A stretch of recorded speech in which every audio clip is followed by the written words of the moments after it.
Good afternoon, ma'am. Good afternoon. Good afternoon, ma'am. afternoon, ma'am.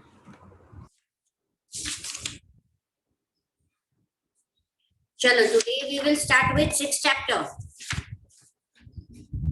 Yes, ma'am. हम तो कितने आगे में हमारे स्कूल में तो चैप्टर 3 अभी खत्म हुआ। हमारे चैप्टर स्कूल में हमसे आगे अब भी खत्म हुआ ना? हमारे स्कूल में हमसे आगे क्यों? वो कौन सा चैप्टर करवा रहा है देवांश? मैम हमारा 6 खत्म हो गया। का 2 पेज हो गए। मैम मेरी स्कूल में 5th खत्म हो गया। 5th ना, मीन्स तुम्हारे नीचे के स्कूल के साथ है टर्फ और बाकी स्कूल हमसे पीछे है। मैम मैं और निजेश एक ही स्कूल में है। तुम और निजेश, अच्छा ओके। अभी ये संडे आप लोग को साइंस की एग्जाम है, नेक्स्ट संडे मेरी एग्जाम है। मैं ले रही हूँ लेसन नंबर 2, 3, 4। बस मैम नहीं दो चैप्टर बराबर, ठीक है, 2, 3, 4 तीनों चैप्टर ले रही हूँ क्योंकि फिर वापस टर्न आ जाएगा तो काफी चैप्टर्स हो गए होंगे, तो ये खत्म हो गए तो मुझे ले लेने दो चैप्टर। तो मैम आप 30 मार्क्स की एग्जाम लोगे ना? 35 क्यों? 3 चैप्टर ले रही हूँ ना मैं। 10 लोगे? ऐसा कुछ भी नहीं है। इस बार शॉर्ट नोट्स आएगी, 2 मार्क का क्वेश्चन आंसर्स आएगा। मैं नेक्स्ट वीक आप लोग के साथ सारा टैली कर लूंगी कि स्कूल में कौन से क्वेश्चन आंसर्स हो गए हैं, शॉर्ट नोट्स हो गई है। ठीक है, तुम अगले संडे है ना वो तो? हाँ अगले संडे है। माधवन, डाउट नहीं है ना तुझे उसमें? ठीक है, today we will start with lesson number 6, page number 32. Name of the chapter is Effects of the British Rule in India. Now in this chapter we are going to study, wait Kavya, now in this chapter we are going to study what we saw in the first chapter, that how Britisher came over here for trading, right? Then in 4th chapter we studied that how slowly they started capturing the territory with their different policies like annexation policy, subsidiary alliance policies, paramountcy policies. These were the different policies. After capturing trade, what was the effect of the British rule on India? यानी अब उन्होंने सारी territories capture करने के बाद अब वो सिर्फ ट्रेडिंग सेंटर्स नहीं थे, वो यहाँ पे रूल करना, उन्होंने यहाँ पे रूल करना शुरू कर दिया था। उनके इस रूल से हमारे जो इंडियंस थे, जैसे पीजन्स, क्राफ्टमैन्स, लोकल पीपल, किस तरह से इस सब पे असर हुआ हम पढ़ेंगे। आप लोग को तो ट्राइबल पीपल का नहीं बताते, तो वो भी मैं आपको समझाऊंगी कि किस तरह से tribal people was also affected, British even interferent in the tribal life. वो ही ये चैप्टर के एंड में आपको मैं थोड़ा सा ट्राइबल का भी आपको एक्सप्लेन कर दूंगी। ठीक है, अब we see lesson number 2, 4 and 6. These 3 lessons are connected. So again we will go to the first chapter. हम थोड़ा फर्स्ट चैप्टर का लास्ट पार्ट समराइज करेंगे, बैटल ऑफ बक्सर। हमने देखा था कि जब बैटल ऑफ बक्सर में ब्रिटिशर ने मीर कासिम को डिफीट कर दिया था, उसके बाद उन्होंने क्या डिसाइड किया था कि नवाब ऑफ बंगाल कौन बनेगा। रेज हैंड चाहिए मुझे, Nawab of Bengal, raise hand. Yes Kavya? Ma'am Robert Clive. Robert Clive. So after that, after Battle of Buxar, they decide that they would be no other Nawab, only British officer will become the Nawab. After becoming the Nawab, उनको एक right मिला और वो right था दीवानी right. दीवानी right यानी कि उन्हें एक राइट मिल गया कि वो सारे टैक्स कलेक्ट करेंगे, रेवेन्यू टैक्स। अच्छा, रेवेन्यू टैक्स कलेक्ट करेंगे। ठीक है, रेवेन्यू टैक्स यानी कि जो भी एग्रीकल्चर लैंड है, उस लैंड पे जितना भी प्रोडक्शन होता है उस लैंड पे जितना भी प्रोडक्शन होता है उस प्रोडक्शन का कुछ पोर्शन उनको रेवेन्यू पे करना पड़ता है। Okay Aangi, direct class Hello, ma'am. Chapter करवा दिया आपको आंगी? मैम हमारे में क्या है कि अभी है ना गुजरात बोर्ड की डायग्नोस्टिक टेस्ट आती है ना 2 या 3 सब्जेक्ट की, तो उसमें ना एसएस और साइंस है। तो एसएस में मैम ने बोला कि हमारा 9th चैप्टर है, इसलिए हम पहले 9th चैप्टर स्टार्ट करेंगे। ओके उसमें कोई डाउट होगा ना आंगी मुझे बोलना, because this is the ending chapter. Jairam आप ओके किसके मैम। साथ पढ़ रहे हो? आपके साथ दूसरा कौन सुन रहा है?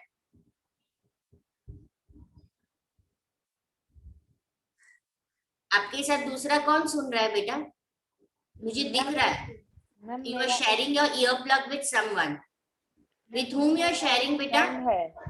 हाँ एक मेरा फ्रेंड है, उसने एसपीजीटी में एडमिशन लिया है, पर उसके पास लिंक नहीं है। दिखाओ मुझे वो फ्रेंड दिखाओ। Hi ma'am. मैम ये हमारी स्कूल का है। हाँ मैम ये हमारी स्कूल का है। क्या नाम है बेटा आपका? Abhishek ma'am. Abhishek, you have taken the admission in SPGT बेटा? Oh ma'am, I have not taken admission.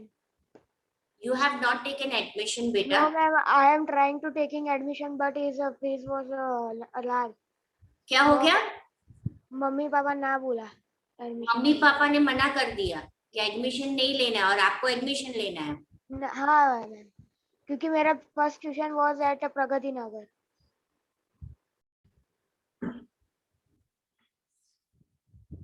Okay Jairam.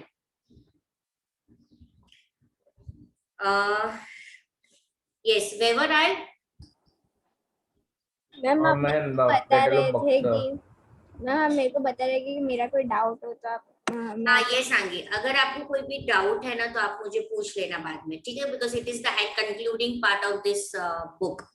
Okay and whatever I was like कि किस तरह से British rule, yes diwani right, I was on the diwani right. Ma'am Khushi बेटा raise hand करना है। Sorry ma'am sorry. बोलो अभी। Yes ma'am, I'm joined just now. So ma'am, can you tell me page number? 32 lesson number 6 effects of British rule in India. Okay ma'am, thank you. Yes. Okay.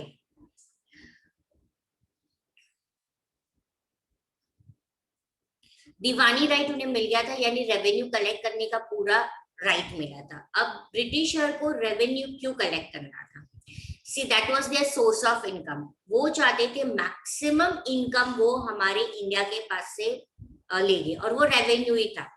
ये एक minute निजेश, ये revenue वो जो collect करेंगे उसी पैसे से वो इंडिया से ट्रेड करेंगे।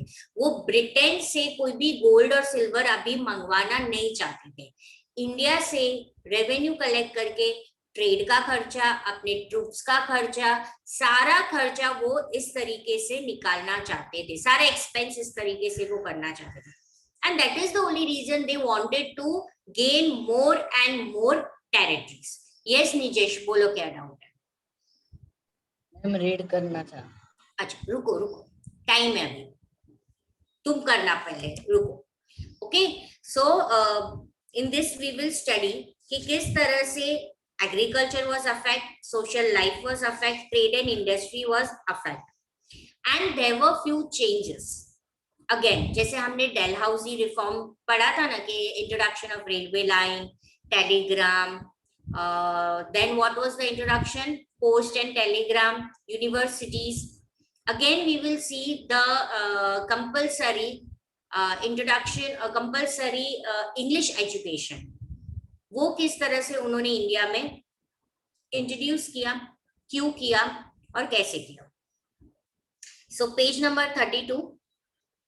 Aruna was reading the newspaper in the morning while her daughter Purva was sitting beside her and doing her homework. Aruna read loudly, "Revolution in Libya." Hearing this, Purva asked, "Why do people revolt?" Aruna asked, "When the needs of the people are not satisfied and people face economic crisis, they revolt. In our country during the British rule, condition of the people was very bad and resulted in a revolt.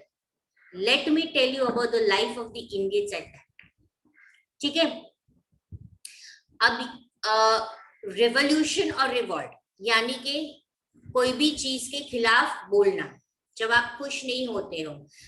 हम करते हैं ना, जब आपको parent बोलते हैं कि आप 5-6 घंटे रूम में बैठ के पढ़ो और फिर आप क्या करते हो, दबंग रिवॉल्ट करना शुरू हो जाता है आपका, टेंट्रम्स है ना, फ्लोर पे लेट जाना, खाना नहीं खाना, राइट, कि दिस इज तो रॉन्ग। मैम फिर से बोलना, आपकी आवाज कट रही है। भाई तो तेरा नेट चेक किया कर, मुश्किल से तो एक तो मेरी आवाज निकलती है आजकल। अभी शुरू करूंगी मैं explanation, don't worry, nothing important you missed Madhav. Okay, so before 18th century और we can say till 18th century, हम बोल सकते हैं कि जब तक ब्रिटिश यहाँ पे रूल नहीं करता था तब तक इंडिया को क्या बोला जाता था, सोने की चिड़िया, है ना। इंडिया वाज सोने की चिड़िया, to very much prosperous, it was wealthy, it was prosperous, not only it had lot of gold, but in everything, from Flora kingdom, from Fana kingdom, it was very prosperous, it was having a good trade relationship with many other Asian countries and everything. But when but after the death of Aurangzeb की death हुई 1707, ठीक है, हमने 7th में पढ़ा था। किसको याद है वो पूरा क्रोनोलॉजिकल ऑर्डर, किसको याद है, पहला मुगल रूलर से लास्ट मुगल रूलर? हाँ बोलो Kavya. Yes ma'am, Babur, Humayun, Akbar, Jahangir, Shahjahan, Aurangzeb. Right, Aurangzeb के बाद बहादुर शाह जफर। यस, बट औरंगजेब के बाद बहादुर शाह जफर पूरी इंडिया को रूल नहीं कर रहा। Why I mentioned the name Bahadur Shah Zafar? Because in 9th chapter we are going to study about him. Okay, so remember this name. Aurangzeb's son Bahadur Shah Zafar, he was not that capable, and he was not able to rule the whole India. He was just handling the capital Delhi, और वो रह रहा था red fort में। Okay, और वो red fort में रह रहा था और वो बस दिल्ली को हैंडल कर रहा था। पर 1707 में जब औरंगजेब की डेथ हुई तो जो पूरा किंगडम था वो इनार्ची में फॉलो हो गया। इनार्ची मींस डिवाइडेड, हमने 4th चैप्टर में भी ये वर्ड पढ़ा था। It was separated, it was divided, right. Anarchy नहीं होता है, एनार्की होता है। हाँ, जो जैसे भी आपको बोल रहा है, the whole state was in a disordered form without the king. Anarchy you can say, anarchy you can say. Okay, it has been admitted by historians. काफी historians ने हमें बताया था कि industries, production techniques, organization of trade, सब चीजें match नहीं हो रही, यानी सब में डिसऑर्डर आ गया। सेम कंट्री 200 ईयर जब ब्रिटिश यहाँ पे रहा, ये वही कंट्री थी कि जो पूरी बैंक करप्ट हो गई, यानी एम्प्टी, ट्रेजर उसका एम्प्टी हो गया, पूरी बैंक करप्ट हो गई। ये वो कंट्री थी कि जो इंग्लैंड को सप्लाई करती थी रॉ मटेरियल, और अब वो हो गई थी a large market of the finish product of England factories. So in the 100 years it did trade, and 100 years we were the slaves of British rule. तो पूरे 200 years, and 200 years are not the small span of time, इसमें India को poor कर दिया काफी, जो आज भी हम सिर्फ डेवलपिंग है, डेवलप नहीं हो पा रहे। ओके, चलो निजेश को पढ़ना था। स्लेव मतलब गुलाम बन जाना, मतलब नौकर, एक टाइप का। नहीं, गुलाम और नौकर में बहुत फर्क है। गुलाम बनना यानी कि उसको हर एक बात माननी पड़ती है, और नौकर यानी कि जो सिर्फ वो आपके लिए काम करता है पर उसकी आपकी हर एक बात नहीं मानता है, वो उसको पैसे देते हो आप। और गुलाम यानी कि फ्री में काम करवा रहे हो और उसको हर एक बात माननी पड़ती है आपको, गुलाम बनाना। ओके, सो नौकर, सर्वेंट और गुलाम, स्लेव, ये दोनों मीनिंग भी अलग है, वर्ड्स भी अलग है। ओके माधवन, क्लियर हुआ तेरा डाउट? यस आज दूसरा डाउटफुल पर्सन नहीं है, नहीं सॉरी, वो दूसरे ग्रुप में है, यश करके। दोनों मेरे 8th स्टैंडर्ड में एक एक डाउटफुल पर्सन होते हैं। अच्छा है ना मैम, कोई तो हाँ। डाउट पूछने वाला होगा आपसे। दे क्यों नहीं ज्वाइन होता है देवांश, कुछ आइडिया है? मैम वो कोई आइडिया नहीं, वो साइंस में आता है। दे और शुभ दोनों नहीं आते। मैम शुभ ने तो मैथ्स और साइंस ही लिया है। अच्छा ओके, चलो निजेश शुरू करो। फर्स्ट 2 पैराग्राफ मैंने जो पढ़ा उसको वापस पढ़ो। Okay. Effects of the British rule in India. Aruna was reading the newspaper in the morning while her daughter Purva was sitting beside her and doing her homework. Aruna read loudly. Revolution in Libya.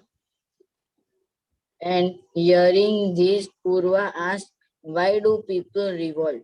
Aruna answered, when the needs of an people are not satisfied and people faced economic crisis, they revolt in our country. Also, during the British rule, the condition of the people was very bad and resulted in a revolt.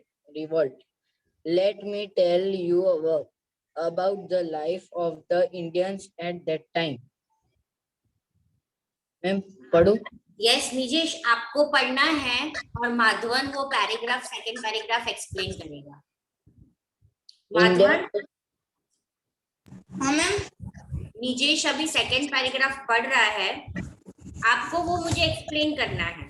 मैं अपनी भाषा है ma'am, यानी तेरी कोई अलग भाषा है? अरे नहीं मैम, मतलब आपने अभी वो समझाया वो वाला कि फिर मैं मेरी ओन वर्ड्स में। हाँ, मुझे पता नहीं है तेरी कोई अलग भाषा हो, तो जो हमें समझ में आए वो समझाना, ठीक है?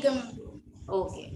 India was an economically prosperous till the 18th century. The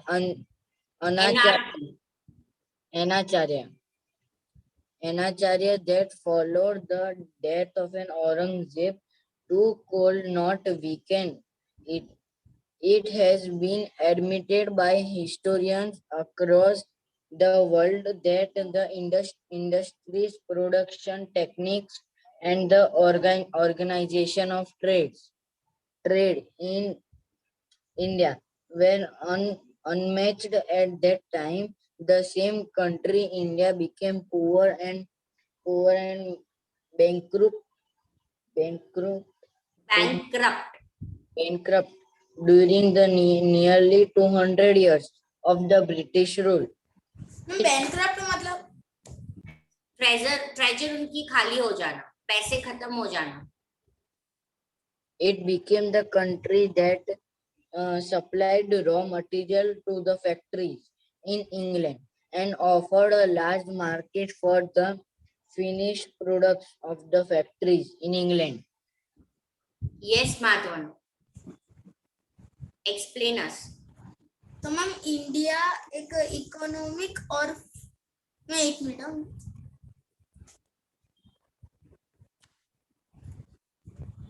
मतलब इंडिया एक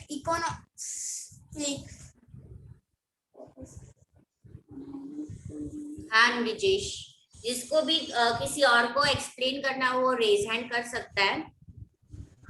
ये सीरीज मतलब फर्स्ट पैराग्राफ में लास्ट थर्ड लाइन में से, फर्स्ट पैराग्राफ में लास्ट थर्ड लाइन वो क्राइसिस बोल रहा है। क्राइसिस, कोई भी चीज की कमी हो जाना उसको क्राइसिस बोलते हैं। ओके। इकोनॉमिक क्राइसिस यानी पैसे की तकलीफ हो जाना। माधवन कल समझाएगा तू? 2 मिनट मैम।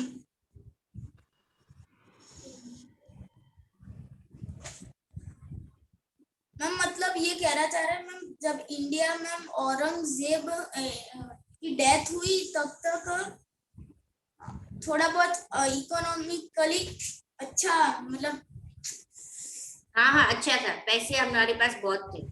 हाँ, और फिर मैम जब ब्रिटिशर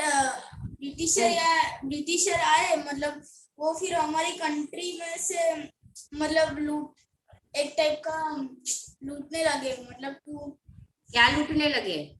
हमारा जो इकोनॉमिक मतलब डायमंड वो सब होता है, वो तो यहाँ पे कुछ ऐसा मेंशन नहीं किया है माधवन। रॉ मटेरियल ना फिर ये बोलना चाहते हैं कि ब्रिटिश रूल यहाँ पे आया था, उसके पहले हम काफी इकोनॉमिकली प्रॉस्परस थे।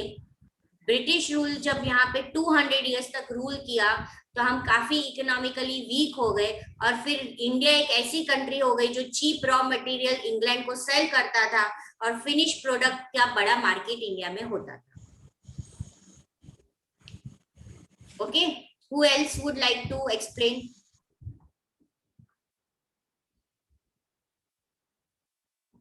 कोई नहीं बोलोगे तो मैं किसी को पिक कर लूंगी। हम आप ही कर। मैं ही बता दूं? चल देवांश। भरवा मुझे क्यों पकड़ते हो? काव्य भी है। काव्य को सबको आज करना है एक्सप्लेन।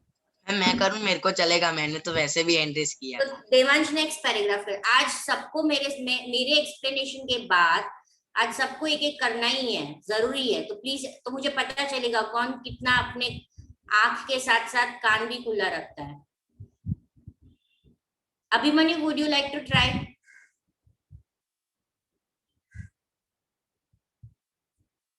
चलो, काव्य कर रहा है।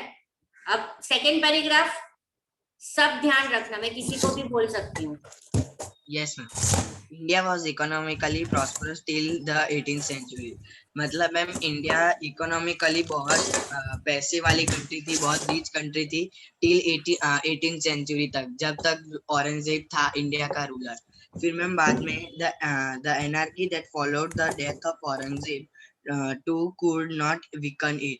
फिर मैम जब औरंगजेब की डेथ हुई उसके बाद सब जो स्टेट्स थे वो सेपरेटेड हो गए थे, वो सब एनार्की फॉलोड कर रहे थे। It has been admitted by historians across the world that the industry's production techniques and the organization of trade in India were unmatched at that time. आज के हिस्टोरियंस हमको बताते हैं कि उस समय जो इंडिया में इंडस्ट्रीज, प्रोडक्शन टेक्निक्स और ऑर्गेनाइजेशन ऑफ ट्रेड था इंडिया में, वो अनमैच्ड हो गया था. The same country, India, became poor and bankrupt during the nearly 200 years of the British rule. India बहुत पुअर और बैंकरप्ट हो गया था 200 साल जब ब्रिटिशर्स ने यहाँ पे रूल किया, तब तक इंडिया पूरा पुअर और बैंकरप्ट हो गया था. It became the country that supplied raw material to the factories in England and offered a large market for the finished products of the factories in England. फिर हम जो रॉ मटेरियल यहाँ पे हमने ब्रिटिशर्स ने फैक्ट्री बड़ी लगवा दी थी, और हमें ना इंग्लैंड को बहुत सस्ता माल रॉ मटेरियल हम इंग्लैंड को बेचते थे. मुझे पूरा पता चल गया. अच्छा, तो उसको मेरी लैंग्वेज समझ में नहीं आ रही थी मैम. अरे नहीं मैम, वो बीच में नेटवर्क इश्यू हो रहे थे ना मैम, इसीलिए मैंने हेडफोन लिया ना, तब तक आपकी बराबर आवाज भी कट रही थी. ओके, हाँ मैम आज इंग्लिश का क्लास है या नहीं? नहीं है, छुट्टी है. पूरा वीक बोला था ना? नो मैम, पूरा वीक नहीं बोला था. उस दिन आपने वो सीबीएसई में बोला था. अच्छा, तू था उसमें? हाँ मैम, मेरा इंग्लिश का लेक्चर है. हाँ, ये पूरा वीक नहीं है अब तो. चलो, अभी condition of peasants and agriculture. British rule के वक्त जो एग्रीकल्चर की कंडीशन हुई और पीजेंट्स की कंडीशन हुई. British got a new opportunity. अब उनकी इनकम इंक्रीज करने का उन्हें राइट मिला बैटल ऑफ बक्सर के बाद. दैट वाज दीवानी राइट, यानी right to collect land revenue. Diwani right क्या होती है? Right to collect land revenue. अब पहले उनको सिर्फ 3 जगह का राइट मिला, बंगाल, बिहार एंड उड़ीसा. ब्रिटिशर को दीवानी राइट मिला 3 जगह पे, बंगाल, बिहार और उड़ीसा. दीवानी राइट यानी कि उन्हें पूरा राइट था वो तीनों जगह की जितनी भी लैंड रेवेन्यू है वो कलेक्ट करेंगे। और इसमें क्या करने लगे, पीजेंट्स को ज्यादा एक्सप्लॉइट करने लगे। व्योम, बीच में मैम बोलना है।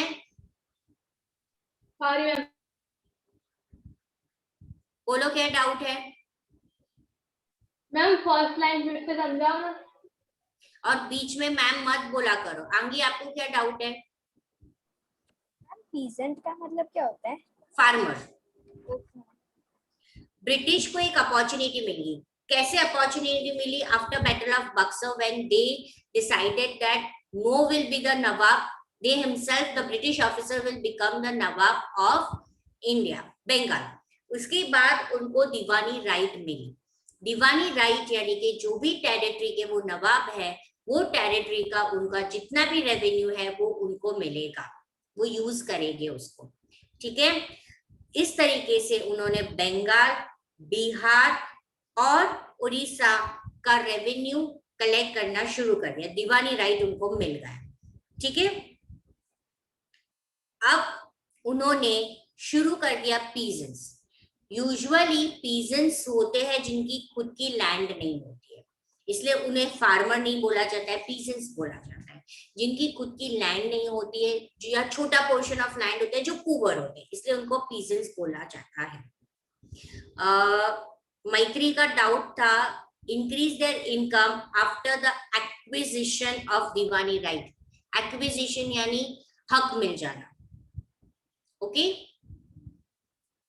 अब वो पीजेंट्स को किस तरह से एक्सप्लॉइट कर रहे थे, मैक्सिमम रेवेन्यू लेना चाहते थे। वो उनको फोर्स करते थे कि आप हमें ज्यादा रेवेन्यू दो, जिससे पीजेंट ऑलरेडी पुअर था और वो बेचारा और हो गया। कई बार पीजेंट्स को क्या करना पड़ता है कि उसकी ज्वेलरी उसको सेल करनी पड़ती है रेवेन्यू कलेक्ट कर, पे करने के लिए। लार्ज नंबर ऑफ पीजेंट्स कई बार क्या करते हैं, मनी लैंडर के पास जाते हैं, मनी लेंडर से लोन लेते हैं। पर ये मनी लेंडर जो होता है वो उन्हें हाई रेट ऑफ इंटरेस्ट में लोन देता है। ठीक है, वो पैसे उधार तो देता है पर रेट ऑफ इंटरेस्ट काफी हाई होता है, जिससे फाइनली क्या होता है कि वो मनी लेंडर के पैसे भी नहीं चुका सकते, वो रेवेन्यू भी नहीं पे कर रहे और फाइनली वो डेट के ट्रैप में फंस जाते हैं। अब जब वो मनी लेंडर को पैसे नहीं दे पाते हैं तो मनी लेंडर क्या करेगा, फाइनली उसकी लैंड ले लेगा। और इस तरीके से फार्मर्स, पीजेंट्स, जो उनके एंसेस्टर की लैंड थी वो उन लोग घुमा देते। काफी रीजन्स में एग्रीकल्चर सफर होने लगा। मीनवाइल व्योम को मैंने तमिल में समझाया था। एक्चुअली मैंने रिवीजन किया था मैम, ऑटोमेटिकली लोअर ही हो गया। बोला खुशी ने, बोला खुशी ने क्या किया है? नहीं, बोला बीच में खुशी ने, पर व्योम को मैंने तमिल में समझाया था कि खुशी को समझ में नहीं आया।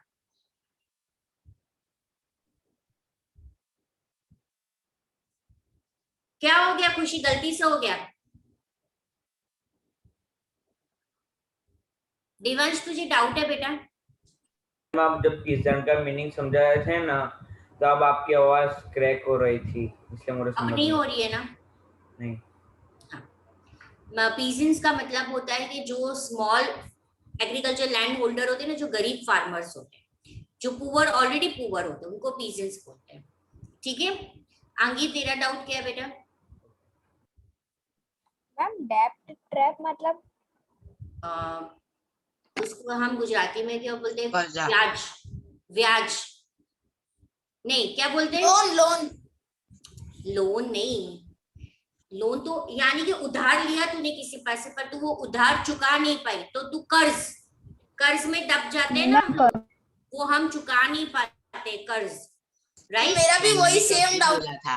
ट्रैप यानी कि वो साइकिल चलता रहता है। मान लो कि माधवन एक गरीब पीजेंट है, बराबर, और अभिमन्यु एक रिच मनी लैंडर है। माधवन गया अभिमन्यु के पास से, और व्योम ब्रिटिशर है, ऑफिसर। अब व्योम ने माधवन को बोला कि कैसे भी करके तुझे मुझे 10,000 तो देना ही है, ये साल का रेवेन्यू पेंडिंग है। माधवन के पास पैसा तो है नहीं, उसका इतना बड़ा लैंड है नहीं कि उसका प्रोडक्शन हुआ। माधवन गया अभिमन्यु के पास जो मनी लैंडर है। अभिमन्यु ने बोला मैं तुझे देता हूँ 10,000, चलो, पर at the high rate of interest, यानी वो 10,000 तो चुकाएगा, साथ साथ में उसको उसका इंटरेस्ट भी चुकाना पड़ेगा, जो हो जाएगा क्या 15,000। यानी जब वो अभिमन्यु को पैसे देने जाएगा तो उसको 25,000 देने पड़ेगा। ठीक है, मैं ऐसा कैसा मैम? ऐसा कैसा? उसको हाई रेट ऑफ बोलते उसे, तुम लोग पढ़ते नहीं, उसका प्रॉफिट हो जाएगा। वही तो प्रॉब्लम है ना, वही तो प्रॉब्लम है माधवन, इसीलिए तो तू फंस गया डेप्ट में, कर्ज से तू बाहर ही नहीं आ पाया, देखो दबा दिया कर्ज के बोझ से। अभिमन्यु स्मार्ट मनी लेंडर है, ठीक है। अब तूने 10,000 तो अभिमन्यु ने से ले लिया, व्योम का काम हो गया, व्योम 10,000 लेके चला गया, तेरा रेवेन्यू तो तूने पे कर दिया, पर अब देखो अभिमन्यु को 25,000 देना है, तो वो तू कहां से लाएगा? Finally, you are not able to pay him nor the 10,000 and plus 15,000 of your. मेरी जमीन बेच दूंगा और क्या कर? Yes, उसे बोलते हैं डेप्ट ट्रैप। और फिर मैं कैसे पैसे कमाऊंगा? तू जाएगा, जो जमींदार होगा उसके एग्रीकल्चर लैंड में एज अ लेबरर तू काम करेगा। Okay, so this was the condition of the peasants. Okay, Abhimanyu तेरा मेरे 25,000 का प्रॉफिट करा और लैंड मिली वो अलग से, और मैं मेरा कुछ ज्यादा ही लॉस करवा दिया। ओके, व्योम को तो उसका मिल गया, वो चुपचाप घर चला गया। Okay, so this is how peasants suffered, agriculture suffered. Now in Bengal what happened? There was a terrible famine in 1770. What is famine? Ma'am? Yes, Kavya. Ma'am जहाँ पे वेजिटेशन अच्छा ना हो, फॉर मैम बहुत रेन ना, ज्यादा rain ना होता हो। Yes ma'am, drought. यानी कि अब जो फार्मर्स थे, of course they are going to suffer because of famine. There is not a good yield of production of the crops. Lack of people started dying due to starvation. What is starvation? Ma'am क्या है? Yes, Madhavan. Ma'am अगर हम खाना ना कुछ उसमें उसके सफर से हम मर जाए, खाना ना मिले तो हाँ, यस, भूख मारी, राइट। उस तो खाना नहीं था तो काफी लो। अब प्रॉब्लम क्या हुआ यहाँ पे, देखो आपको इतनी लाइन बता के छोड़ दिया, बेसिक इसमें बहुत बड़ी सी प्रॉब्लम हो गई थी जो आपको नहीं दिया है।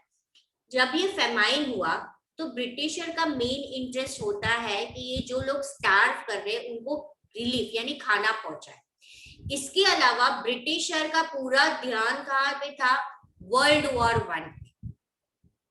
ठीक है, उसने सारा पैसा वॉर में लगाया और कोई भी खर्चा बंगाल में नहीं किया, कोई भी खर्चा उसने बंगाल पे नहीं किया कि भाई यहाँ पे बंगाल इतना प्रॉब्लम हो रहा है, क्राइसिस हो रही है तो यहाँ पे पैसे। सेकेंड, क्राइसिस होने के बाद भी उसने उसका रेवेन्यू जो था कलेक्शन वो कंटिन्यू रखा। उसने बोला नहीं कंपलसरी आपको तो पे करना ही पड़ेगा, भले आपके क्रॉप्स यील्ड हुए कि नहीं हुए वो हमारा प्रॉब्लम नहीं है। Clear? So this was the basic problem. Meanwhile, Governor General Lord Cornwallis, he came with a new policy. This was Permanent Settlement Act to collect revenue. Now I will explain you this. अब जब उनको पता चला कि हम maximum revenue collect कर सकते हैं पर उन्हें रेगुलर इनकम चाहिए था, यानी हर साल उनको एक फिक्स रेवेन्यू चाहिए था, तो उन्होंने डिसाइड किया कि हम एक फिक्स परमानेंट सेटलमेंट कर देते हैं कि ये पर्टिकुलर बंगाल का जो एरिया है, ये पर्टिकुलर बिहार का जो एरिया है, उसको कंपलसरी रेवेन्यू देना ही पड़ेगा। ओके, भले माधवन की लैंड व्योम के लैंड से ज्यादा हो, फिर भी माधवन को भी उतना टैक्स पे करना पड़ेगा जितना व्योम टैक्स पे करे। भले काव्य जमींदार है, उसके पास सबसे बड़ी लैंड है, सबसे अच्छा प्रोडक्शन है, फिर भी वो कम ही पे कर रहा है। बेसिकली अकबर के टाइम किस तरीके से होता था? अकबर लैंड का मेजरमेंट लेता था, लैंड की क्वालिटी देखता था, फिर वो डिसाइड करता था कि कौन से फार्मर को कितना टैक्स पे करना है। जिसकी लैंड छोटी, जिसका प्रोडक्शन छोटा, वो कम टैक्स पे करेगा, right? But britisher didn't saw that. उसने बोला compulsory everyone has to pay the permanent revenue. Yes निजेश, निजेश बोलो क्या डाउट है? मैम आपका आवाज कट रहा था बीच में। सबको कट रहा था? मैम क्लियर है आपकी आवाज? हम कट रहा था। क्लियर? थोड़ी बार कट रहा था। हम कट रहा था। बारिश जैसा बारिश हुई थी ना सुबह, इसलिए। ओके चलो, my net is full, so I doubt कि नहीं होना चाहिए। आप लोग अपना कनेक्शन चेक करो आज, ओके? मैम नहीं हो रहा था। हाँ, मेरा तो फुल है मैम। माधवन ना इसलिए बोल रहा है क्योंकि मैंने उसको गरीब बना दिया ना आज, इसलिए वो परेशान कर रहा है कि आवाज नहीं सुनाई दे रही। नहीं मैम, बहुत बुरी बात है, राइट? चलो, अब परमानेंट सेटलमेंट एक्ट आपको याद रखना है। You have to explain me then. I will ask anyone to explain this. Okay? What was according to this act? Village का जो जमींदार होता था, जिसे लैंडलॉर्ड बोला जाता था, विलेज का जो जमींदार होता था जिसे लैंडलॉर्ड बोला जाता था, उससे काम दिया गया था एनुअल बेसिस पे हर एक जगह पे जाके टैक्स कलेक्ट करने का। ठीक है? जमींदार फार्मर के पास जाता था, जमींदार फार्मर के पास से टैक्स कलेक्ट करता था, वो टैक्स लेके कुछ वो अपने पास रखता था,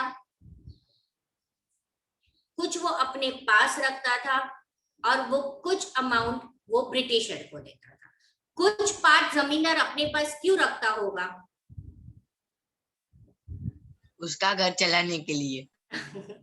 यस अभिमन्यु। मैम अगर ब्रिटिशर्स सीधा पीजेंट्स और फार्मर्स के पास जाकर पैसे ले तो लैंडलॉर्ड को क्या फायदा हुआ? नहीं, दैट वाज हिज सैलरी, वो उसकी सैलरी थी, इसलिए वो लेता था। Can I ask a doubt? कि जब मैम उसे टैक्स भरना तो वो उसी से भर दे। मैं पूछूं मैम क्वेश्चन? हाँ बेटा पूछो। मैम मैं वो फिर से समझा ना, मैं वो परमानेंट सेटलमेंट वाला, मैं उसमें ऐसा होता था ना कि फिर जिसकी लैंड बड़ी उसकी, वो मैं आपको समझाती हूँ। मैं वो आपको मैम अब कट रही है आपकी आवाज। चिपक गए। अरे मैम चिपक गए आप। रुको, मेरे आवाज में प्रॉब्लम आ रहा है ना, तो मैं दूसरे वाईफाई से कनेक्ट कर लेती हूँ। चलो हो जाएगा। Okay ma'am. अब किसी को भी प्रॉब्लम नहीं होगी। यस चलो, माधवन आई वाज टेलिंग कि जो ब्रिटिशर था ना, वो किस तरह से उसका टैक्स कलेक्ट कर रहा था। वो देख नहीं रहा था कि ये फार्मर के पास लैंड छोटी है तो उसका ईल्ड छोटा होगा, उसके पास क्रॉप प्रोडक्शन कम होगा, तो वो कैसे इतना सारा रेवेन्यू देगा। ठीक है? मैं ये समझा रही थी कि जो अकबर था, अकबर के टाइम पे जिसकी लैंड जितनी होती थी, जिसका प्रोडक्शन जितना होता था, उस हिसाब से उसको रेवेन्यू पे करना पड़ता था। But according to permanent settlement, permanent यानी पूरे साल एनुअल एक डिसाइड किया गया था, वो रेवेन्यू उसको कंपलसरी पे करना है। भले फिर फेमाइन आया, भले फिर उसकी क्रॉप सड़ गए, भले बहुत बारिश आई, कुछ भी हो, आपको रेवेन्यू देना है। इसका एक डिसएडवांटेज भी था। मान लो कि बहुत उस साल क्रॉप यील्ड प्रोडक्शन अच्छा हुआ, फार्मर ने प्रॉफिट किया, ठीक है, पर एक फिक्स रेवेन्यू हो गई है तो ब्रिटिशर अपना रेवेन्यू नहीं बढ़ा सकता है, क्योंकि ब्रिटिशर ने डिसाइड कर दिया है कि वो रेवेन्यू यही रखेगा। ठीक है? Now I will come back to the zamindar part. Zamindar को ये काम सौंपा गया था कि उसको रेवेन्यू कलेक्ट करना है और कुछ अमाउंट हैज अ सैलरी अपने पास रखनी है और कुछ अमाउंट उसको ब्रिटिशर देनी है। पर वो जो कुछ अमाउंट उसने सैलरी रखी है उसमें से उसको और एक काम ये करना है कि जहां भी जमींदार को लगे कि पर्टिकुलर फार्मर की लैंड में कुछ प्रॉब्लम है तो उस लैंड की वो सॉइल फर्टिलिटी अच्छी करे, बट जमींदार was never interested in that, वो कभी भी उसमें इंटरेस्ट नहीं था, जमींदार कभी भी करता नहीं था। सेकेंड प्रॉब्लम, फार्मर्स कभी भी इतना रेवेन्यू पे नहीं कर पा रहे थे, तो फाइनली परमानेंट सेटलमेंट एक्ट में लॉर्ड कॉर्नवालिस ने सोचा था कि उसको बहुत सारा रेवेन्यू मिलेगा, पर वो नहीं मिल पाए। मैम तो ये policy in the and fail हो गई। हाँ माधवन बोलो। मैम तो फिर ये जो जमींदार थे मतलब वो वही ना जिसकी लैंड होती है और जिसको काम पे रखा हो। हाँ वही लैंडलॉर्ड, यहाँ पे ब्रैकेट में इसीलिए उसका मीनिंग दिया है लैंडलॉर्ड। ओके, अब देखो आपको यहां तक ही समझना है। आपको दो दूसरे सेटलमेंट के बारे में नहीं समझाया है आपके टेक्स्ट बुक में। एक था रॉयटवारी सिस्टम और एक था मालवारी सिस्टम, राइट। अब जब ब्रिटिशर परमानेंट सेटलमेंट से फेल हो गया तो वो लोग उन लोग ने डिसाइड किया कि वो रॉयटवारी सिस्टम करेंगे। उस हेडमैन को वो बोलेंगे कि जाके आप रेवेन्यू पर एक विलेज का नहीं, एक से ज्यादा विलेज का रेवेन्यू कलेक्ट करके आओ और ब्रिटिशर को दो। उसमें भी फार्मर्स फेल थे, उसमें भी फार्मर्स पे नहीं कर पाते थे रेवेन्यू, इसलिए नहीं पे कर पाते थे क्योंकि रेवेन्यू हमेशा बहुत ज्यादा होता। ओके, थर्ड सिस्टम फिर उन्होंने किया डायरेक्ट, कि जो लैंड का ओनर है वही सीधा ब्रिटिशर को जाके रेवेन्यू देगा और डिसाइड किया जाएगा कि किसकी लैंड कितनी अच्छी है, उस पे रेवेन्यू लिया जाएगा। Okay, so after many years they decided कि जिसकी लैंड प्रॉपर होगी वही रेवेन्यू ज्यादा देगा, जिसका प्रोडक्शन कम होगा वो नहीं देगा। But till the time agriculture was ruined, agriculture totally India में डिस्ट्रॉय हो गया था। ब्रिटिशर मैक्सिमम सिर्फ रेवेन्यू कलेक्ट करना चाहते थे, राइट। तो वो फोर्स करते थे उनको कि भाई आप कैसे भी करके हमें रेवेन्यू दो। पीजन बेचारा गरीब हो जाता था, लैंड छोड़ देनी पड़ती थी, उसको चले जाना पड़ता था। अब यहाँ में हमें बताया कि एग्रीकल्चर कैसे इफेक्ट हुआ, पर उसका हमें कुछ भी डिटेल में समझाया नहीं है।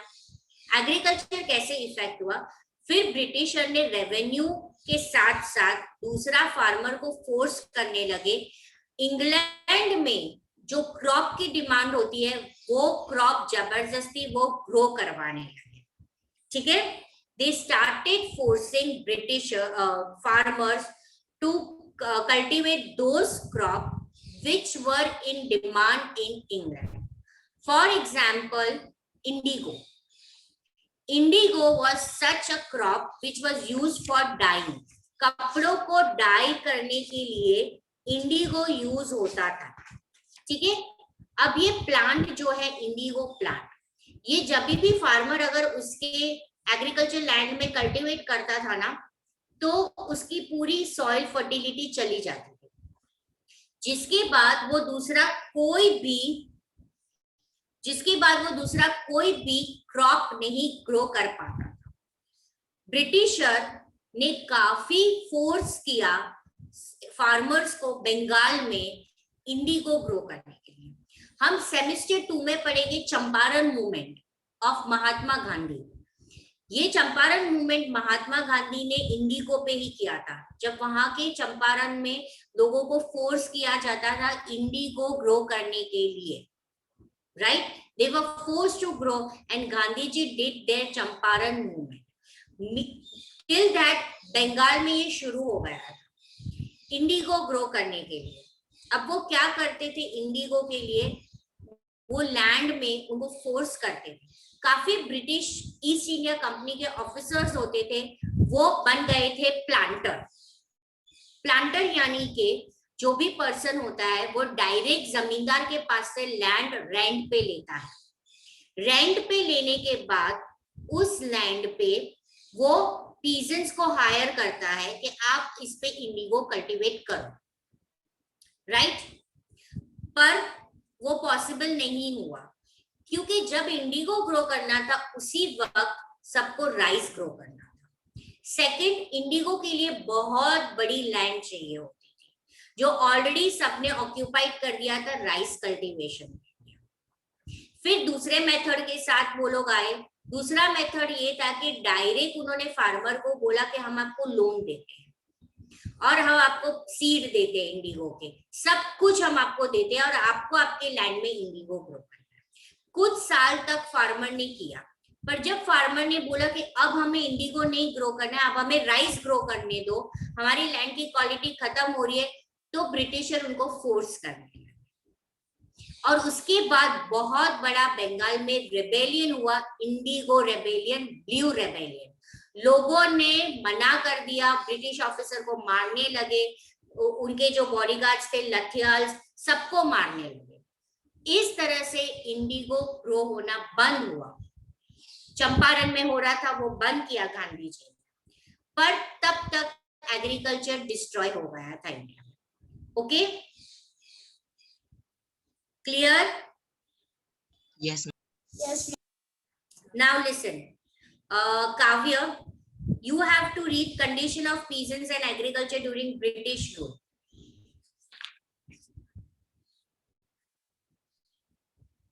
Yes, ma'am. Condition of peasants and agriculture during the British. The British got a new opportunity to increase their income after the acquisition of the Diwani rights (bracket right to collect land revenue) of Bengal, Bihar, and Orissa.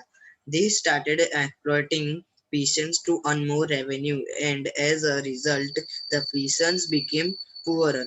Many times, the peasants had to sell their jewelry to pay the revenue. A large number of peasants had to borrow money from the moneylenders and consequently fell into a debt trap. Farmers lost their land and agriculture suffered in many regions of India. Moreover, Bengal witnessed a terrible famine in the year 1770 CE, in which lakhs of people died of starvation.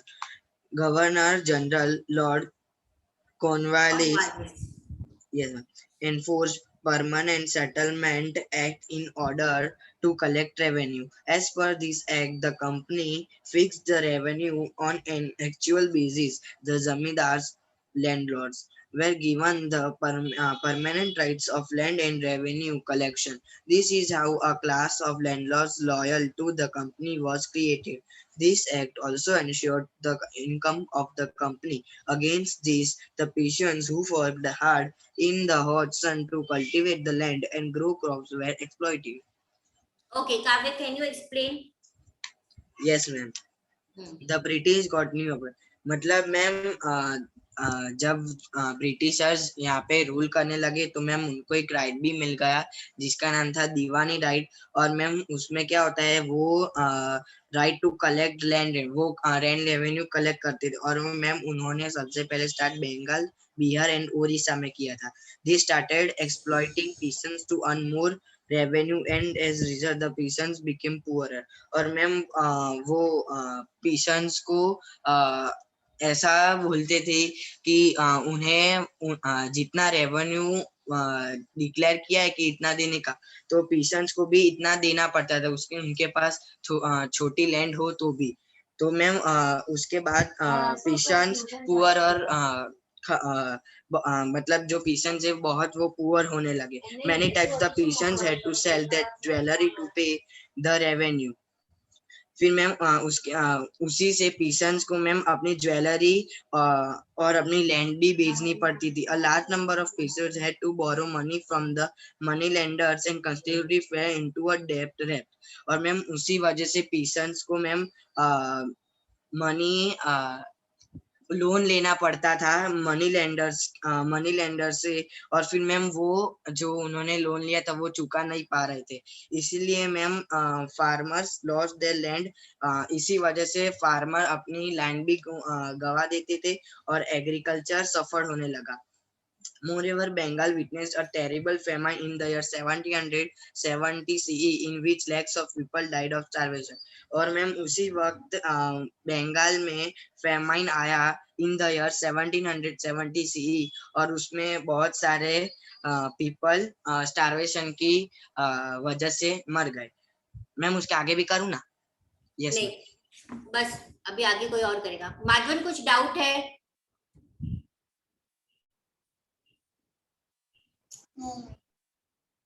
Venisha, explain this another paragraph.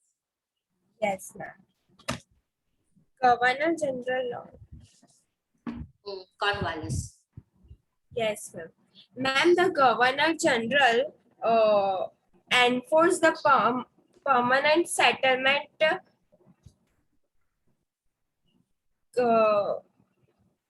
नया law लाया, permanent settlement act. Act to collect the revenue. And ma'am, the company fixed the revenue on the annual basis. The zamindars was given the permanent status. जमींदार को एक right they दिया, Yes, ma'am. Permanent right, revenue collection का right they दिया, और इस तरह से लैंडलॉर्ड वाला कंपनी को लॉयल होने लगे, right? Yes, ma'am. Ma'am, 1 minute. हाँ, no problem. Against this, the peasants who worked in the hot sun. और मैम वो जो peasants थे जो hot sun में कल्टीवेट कर रहे थे लैंड ग्रो करने के लिए, उनको एक्सप्लॉइट होने लगे. Yes ma'am.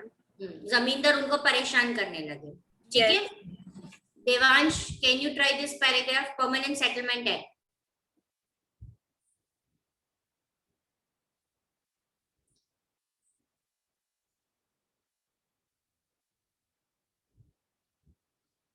Not Audible Devansh. Sorry ma'am. Ma'am permanent settlement में ऐसा होता था कि जिसमें ब्रिटिश ने एक रेवेन्यू फिक्स की थी, उसमें वो रेवेन्यू को ही पे करना था, भले जिसके जो रिच हो या फिर पुअर हो.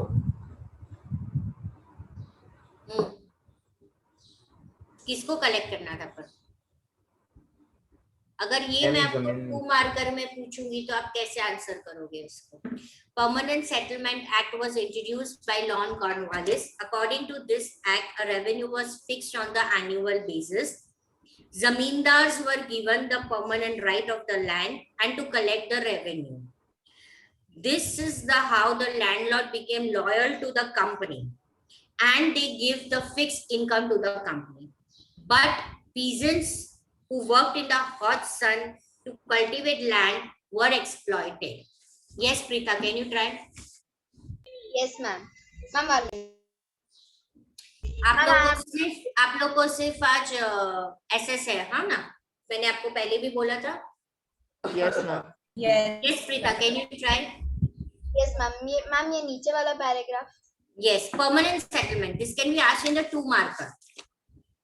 Okay, ma'am. Ma'am, the Governor General, whose name was Lord Cornwallis, he enforced a permanent settlement act in order to collect revenue. Means he had settled a permanent settlement act to collect the revenue, and